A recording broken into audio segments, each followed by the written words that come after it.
Hello, everybody. Welcome back to Tin Man's Core Channel. I'm your host, Jeffrey Tin Man Taylor, and today I'm finishing off my Midnight Tales marathon for you guys.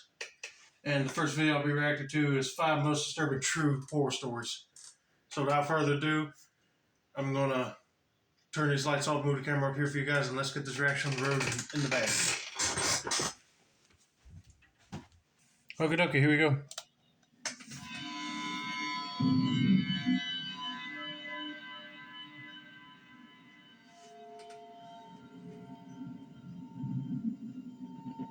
This happened when I was 17. Okay. There was this big youth church event that everyone was hyped about.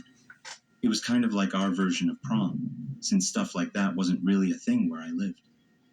Some people brought dates, but me and my girls decided to roll up together, just a group of friends looking cute and ready to dance.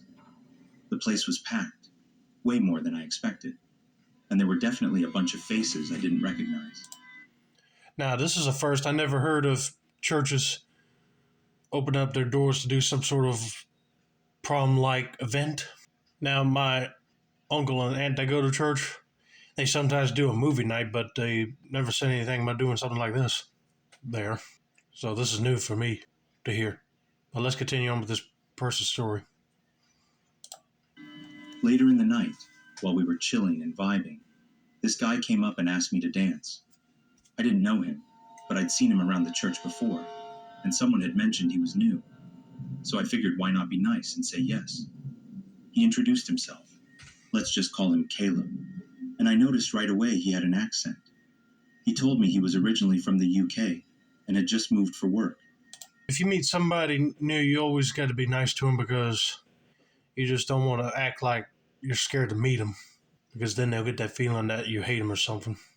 If they come close to you, just shake their hand and introduce yourself and be polite about it. He seemed polite, and we talked a bit while slow dancing. At first, I thought he was just a quiet guy trying to make friends. But when he mentioned he was in his 20s, I got this weird feeling. I tried to brush it off, thinking maybe I was reading too much into it, since everything was still friendly on the surface. When the song ended, he asked if I wanted to dance again. I came up with an excuse about needing a drink and going to the washroom, and he offered to grab me one while I freshened up. I didn't want to make things weird, so I said okay and left, hoping maybe he'd get bored waiting. But when I came back, there he was, sitting at my table, scanning the room for me. The moment his eyes locked on mine, he smiled and motioned me over. I thought maybe he was just feeling out of place and needed someone to talk to, so I sat down. He handed me the drink, but I didn't touch it. He asked again if I wanted to dance, and I told him I was too tired. He stuck around, chatting with me, but I was just trying to end the conversation and move on. I told him I had to go talk to a friend and slipped away to another table, where I ended up staying until he left. The rest of the night was uneventful, and I thought that was the end of it. Fast forward a few days. I was working my usual closing shift at this women's clothing store in the mall. One of my coworkers told me that some guy had stopped by asking for me. I didn't think much of it at first. Maybe a friend or someone from school. But when it happened again, I asked what he looked like. And yeah, it was Caleb. I had no idea how he even knew I worked there. Yeah, I would like to know that as well. Because if she did not tell him that she works at this clothing store, how does he know? Unless he was able to do a little small talk with one of her friends and they kind of slipped the beans on where she worked. Oh boy. Not only was this guy a little bit older than her, but he's a stalker. It freaked me out even more when he showed up again on my next shift. Eventually, I wasn't lucky enough to miss him. One evening, as I was walking in for my shift, I saw him waiting right outside the entrance. He greeted me and said he wanted to talk. He asked if I'd go on a date with him. I didn't want my first date to be with someone who clearly didn't understand boundaries, so I told him no. He then tried to convince me to at least have lunch with him in the food court during my break. I was already getting the sense that he didn't like taking no for an answer, but I figured it was public and I could handle it, so I said okay. He even followed me into the store and walked with me to the back room. Throughout the start of my shift, I noticed he was still there, pretending to browse, but always keeping an eye on me. Wherever I was, he somehow ended up nearby. After about an hour of this, I told one of my coworkers what was going on and asked her to alert security if I didn't come back after my break. When break time came, he was already waiting for me outside the back room door. We walked to the food court, and I kept the conversation short and awkward on purpose, hoping he'd lose interest. He kept asking personal questions, what I did for fun, whether I had a boyfriend, and I gave super vague answers. When he asked for my number, I lied and said I didn't have a phone. He bought me food, but didn't get anything for himself, and just sat there watching me eat. It was beyond uncomfortable. I'll say it's uncomfortable. First of all, I'll be like, why would this guy follow you into the back room of the store? Because that's not for regular people to go into, employees only, you know. It's almost like he got the nerve to just follow her right in there and then stick around, you know. But then he's also got to ask her personal questions like, what's your phone number? So he could call you. And do you have a boyfriend? And what do you do for fun? I mean, she ain't going to tell you all that. That's red flags right there. And also, there's another red flag that he didn't buy himself lunch to eat with her. He's just staring at her eating. But let's see how she outsmarts this dude and get away from him. After I finished, I said we should head back. He wanted to stay longer, but I made up a reason to leave early. The walk back was awkwardly silent, and once we got to the store entrance, I said goodbye. But before I could walk off, he grabbed my arm and pulled me closer. He told me how much he liked me, and that he'd been into me since the church event. I reminded him, politely but firmly, that I was 17 and not interested. He asked for my socials instead. I said no. Then he asked if he could hug me, and before I even answered, he pulled me into one. It was way too tight and way too long. I pulled away, and he apologized, said goodbye, and left. After that, I didn't see him again at the store. He showed up a few more times at church, but I avoided him every time, and eventually, he stopped coming around altogether. I never found out how he figured out where I worked, and honestly, I don't want to know. I'm still thinking it was probably one of her friends that probably spilled the beans on where she worked. But after experiencing that at the store where he tries to ask her out on a date and she's like 17 and he's in his 20s, oh Lord, I know that could be uncomfortable. If the person said, no, they're not interested, that means a sign you need to leave them alone. But he won't take no for an answer. Luckily, he did not come back to the store, and he only showed up at the church a few times, but she did not have a bad altercation with him there. And she won't bother by this guy no more. But I'm just glad that if she had a phone, it did not ring. And he called her a liar for not having one. All right, let's get to story number 2.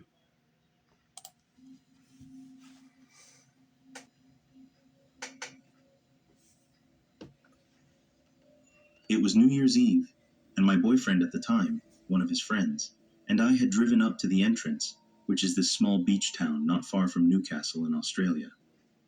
We were staying at a place not far from the strip where all the bars and clubs were, and since it was New Year's Eve, I had a few drinks and wasn't quite ready to call it a night like the guys did. So I figured I'd walk down toward the action, maybe run into some friends who lived nearby. Things were winding down by the time I got there, though.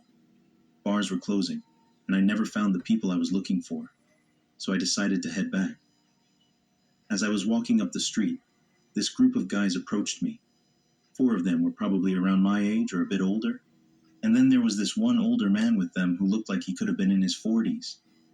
There weren't many people left on the street at that hour, and at first they were just making conversation, being overly friendly, and then they offered me a ride. The whole vibe was off, so I said no and tried to keep walking. But as we got close to a parked car, one of them suddenly opened the door, and they kind of guided, more like forced me into the back seat, still pretending like they were just giving me a lift back. we didn't go back to my accommodation. Even though I tried pointing out where I was staying, they ignored me, talked over me, and drove right past. They turned off the main road and headed out into this rural area, which was terrifying because I had no idea where we were going. This is why you don't accept rides with strangers, because they'll end up kidnapping you and taking you somewhere that you don't even know where it's at. They kept asking personal stuff: where I was from, how old I was, if anyone was waiting for me. I told them I was only 15, even though I was actually 18, just hoping that might trigger some sort of hesitation. I also dropped a few comments to make it sound like someone was expecting me back soon, just in case that would help. Eventually, we pulled up to this old farmhouse that looked completely deserted. No lights, no furniture, barely looked lived in. They led me inside and sat me down in a chair in what I guess was the living room, while they all huddled in the kitchen, whispering and glancing over at me. It was obvious they were arguing about something, probably realizing they'd gotten themselves into something way more serious than they'd planned.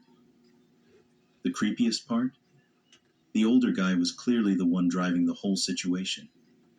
He came out at one point and asked if I wanted to go out back with him to see the horses, and I swear the way he said it made my skin crawl. I made up something about being scared of horses and declined. That's when it clicked.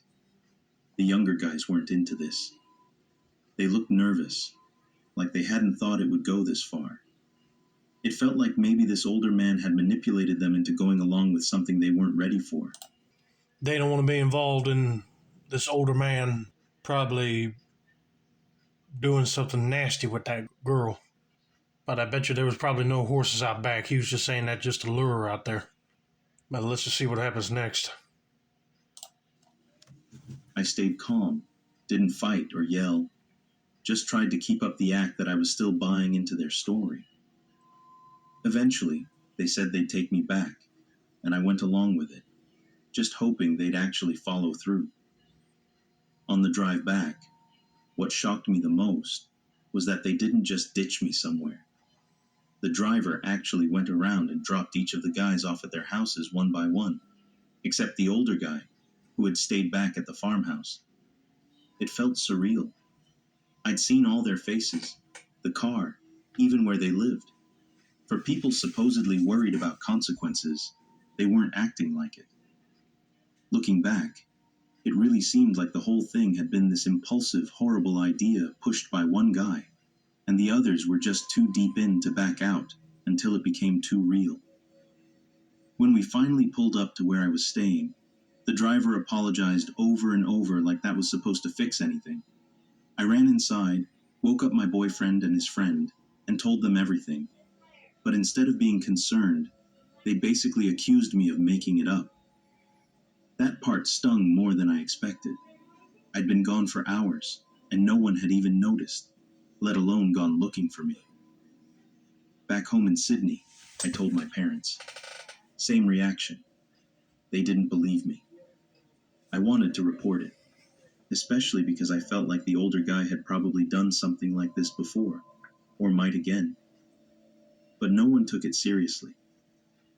I've thought about that night so many times since then, wondering if someone else ever crossed paths with that group, especially that man. It's been years now, and I've never heard anything that connected back to it. But I really hope no one else ended up in the same position I did. I can't believe the guy that dropped her off was being apologetic, but it seemed like it did not help her out at all. She was still terrified. But then I'm so mad that her boyfriend, her parents did not even believe her. I mean, imagine if she was gone for a few days. Then they probably would have took it seriously, but no, she came back and looked like everything was all right. Then they just don't have a care in the world. But yeah, she also made a good point that she saw where all these other guys lived at. I mean, if she filed a report and got those guys in trouble, then they would have been stopping all this and gave in to where the old man was living at. Now, I suppose she came back with a bloody nose and bruises on her eyes, and then they probably would have took it more seriously. But I'm just mad that they didn't take her seriously about these guys. But hopefully they do get caught and none of this stuff happens again.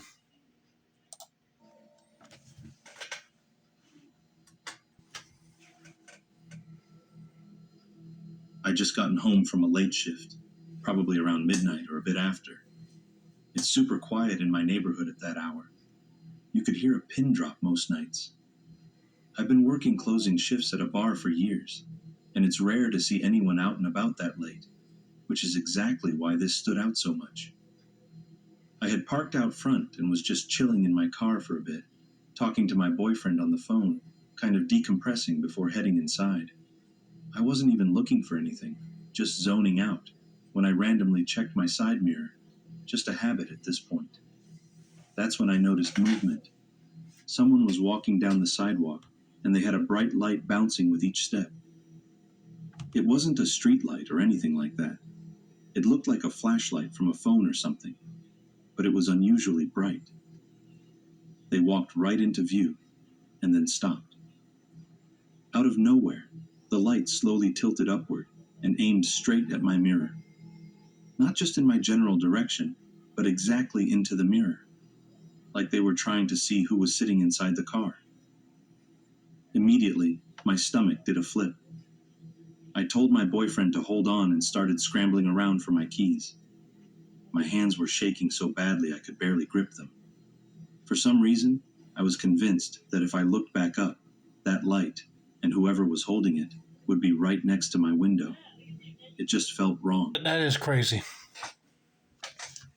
You're just sitting in your car, and then all of a sudden, a guy walks around with a light and beams it right onto your mirror. Yeah, he's just stalking around the neighborhood to see if there's anybody in vehicles, and if they are, he probably might knock on the window to rob them, or probably steal the car. You just don't know. Oh man, she needs to hurry up and get her car keys and crank the car up and go. I finally got the car started and peeled off down the street, not even caring where I was going, just wanting to get as far away from there as fast as possible.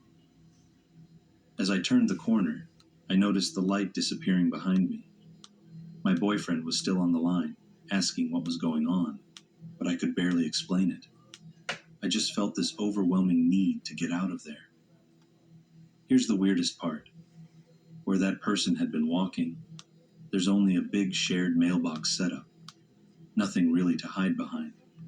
No parked cars, no big trees, no fences. It's basically wide open space. So the fact that I never saw where they went after that is what really messes with me. They could have ducked down or crouched behind something low, but honestly, I couldn't find a logical explanation for how they vanished.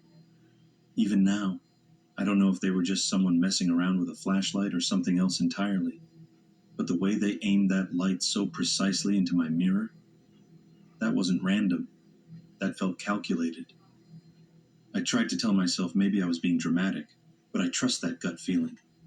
I wanted them to just keep walking, and the fact that they didn't is what still gets to me.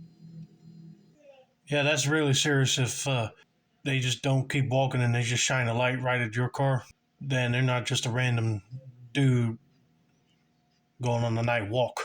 He probably saw your shadow in the car and shined a light over there just to see who it was.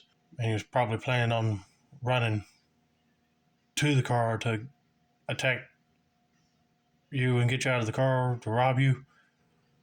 But I don't know, he didn't do nothing, so that's very odd. Thankfully, she did the right thing and just cranked the car up and hightailed it out of there. And it's creepy that she said that he turned the light off, and if there's only a shared mailbox post, that ain't big enough to hide behind. But thankfully, she came to her senses and got her car cranked and got out of there, because I wouldn't be standing to find out what he wants to do.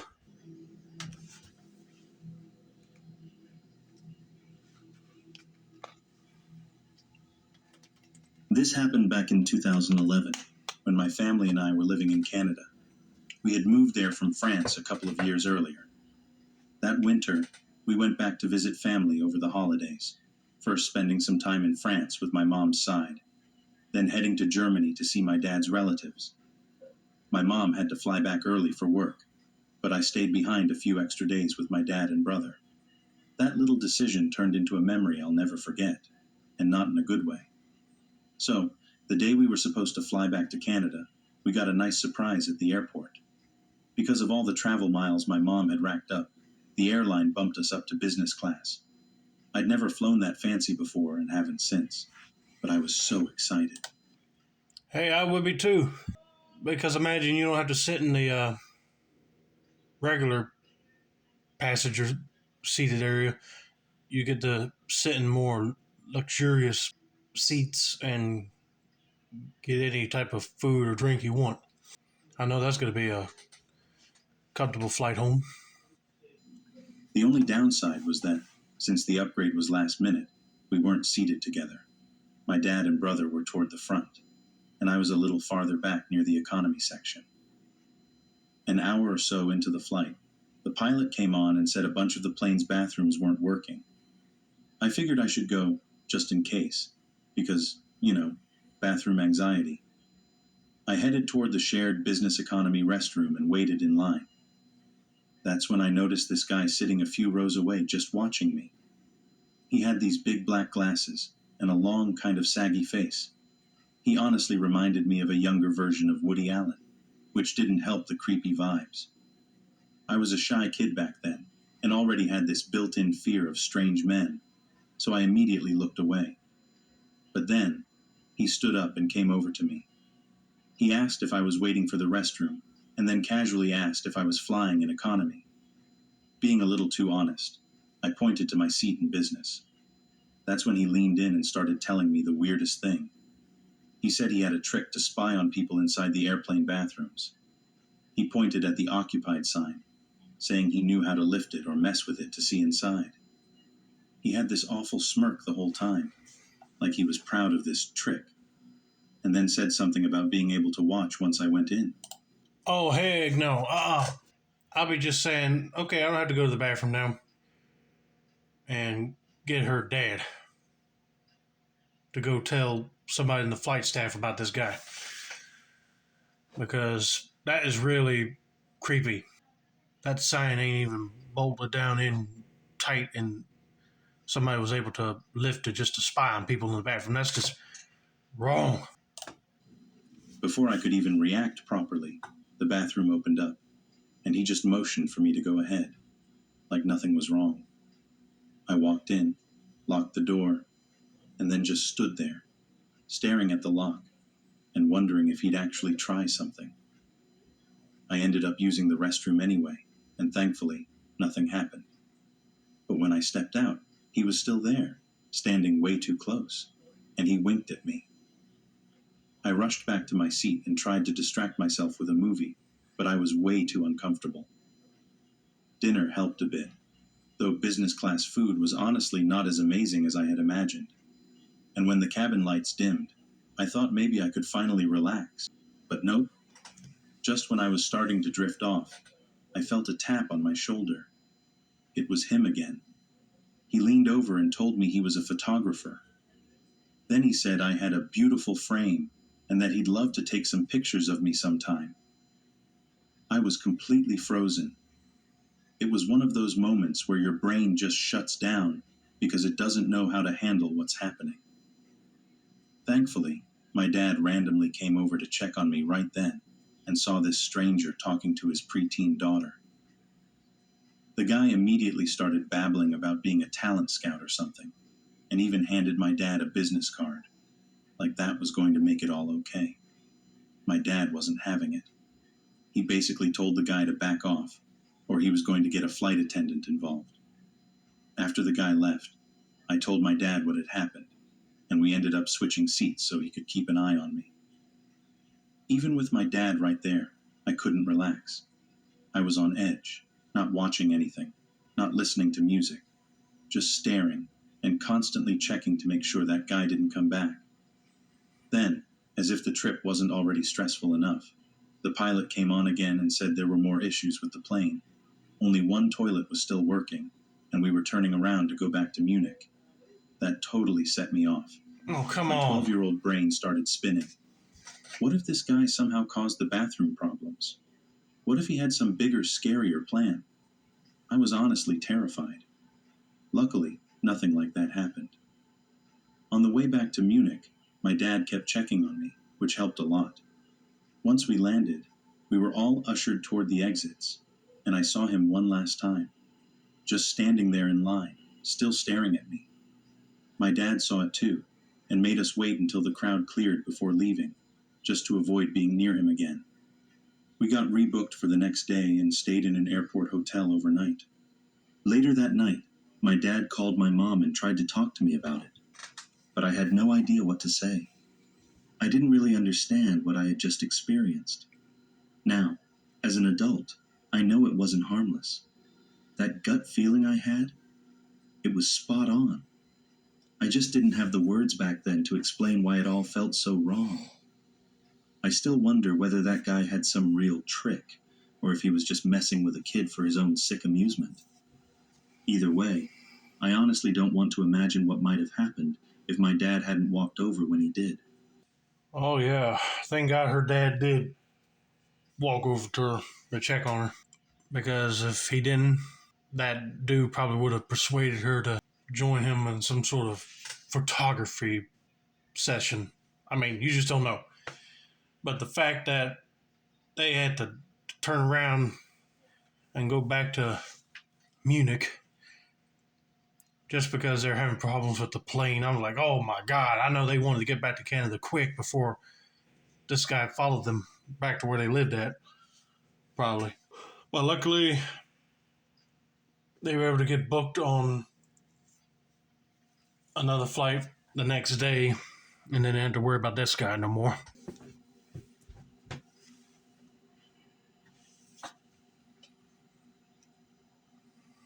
Here's something that's been sitting in the back of my mind for years, since I was like 7. It's one of those weird little memories that you can't totally shake, even if it's gotten a little foggy over time. My younger brother and I were just chilling in my room one afternoon, doing what we always did, eating way too much candy and watching YouTube on the iPad like we didn't have a care in the world. My bedroom was upstairs and had a window that looked right out onto the front yard. At some point, I glanced outside, and that's when everything started to feel off. There was this old man just standing in our yard, not walking by, not looking for someone, not doing anything that made sense, just standing there smoking a cigarette like he belonged there. He wasn't facing us, so I only saw the side of his face, but it was enough to make me uneasy. Something about the way he stood near the porch like he was thinking about coming inside made my stomach twist. And that's when it hit me. We never locked the front door. See, we were supposed to lock the door after school, but we never really did. We lived in a quiet suburb where nothing ever happened, so it always felt like, what's the point? Until that moment, it didn't seem like a big deal. But suddenly, that little choice not to turn the lock became all I could think about. I remember my little brother and I instantly panicking. We didn't even talk about what to do. We just ran straight down the hallway to our older brother's room. He was in the middle of some Xbox match, completely zoned out. We burst in, trying to explain that some random man was standing in our yard, and his response was just completely underwhelming. He kind of squinted at us, looked confused for a second, and then told us it was probably one of our dad's friends. Like, really? First of all, my dad didn't have friends who just casually appeared in our yard unannounced. Second, even if that were true, why wasn't he at least a little concerned? He didn't check the window, didn't lock the door, didn't even pause his game. He just shrugged it off, said we were fine, and then kicked us out of his room like we were interrupting something important. And honestly, since we were just kids, we believed him, or at least tried to. We went back to my room, too scared to peek out the window again, and hid under the covers with the iPad like nothing had happened. That's how we coped. We just distracted ourselves and hoped it would all go away. Nothing came of it. No one broke in. There was no big incident or follow-up. But still, I never really got closure about who that guy was or what he wanted. I don't think I ever even brought it up to my parents. I wish I had, just to get some kind of answer. But it's one of those things you bury until you're older and suddenly realize, hey, That was really not normal. So, yeah, that's my little slice of childhood creepiness. If there's a takeaway here, it's this: just lock your doors, even if you think your neighborhood's the safest place on earth. Because sometimes it only takes one weird moment to change how you see things. I cannot believe that their older brother is not taking this seriously. Because a stranger that's just standing in their front yard would be a sign of concern. But them kids should have just went to the door and locked it real quick before that guy had the nerve to just walk up and open it and try to kidnap him or steal something out of there. But I'm just glad that nothing bad happened and they were able to move on from this, and that guy was never around no more. But that is good advice. Even when you think your neighborhood is safe, still lock your doors and windows, because somebody might take the opportunity to just roll right by and break in the house. But anyway, I hope you guys enjoyed this video. Don't forget to like, subscribe, turn on post notifications for more Midnight Tales reactions like this. This has been another successful installment of the Tin Man's Quarter channel. I'm your host, Jeffrey Tin Man Taylor. I say that's a wrap, and have a nice day, y'all.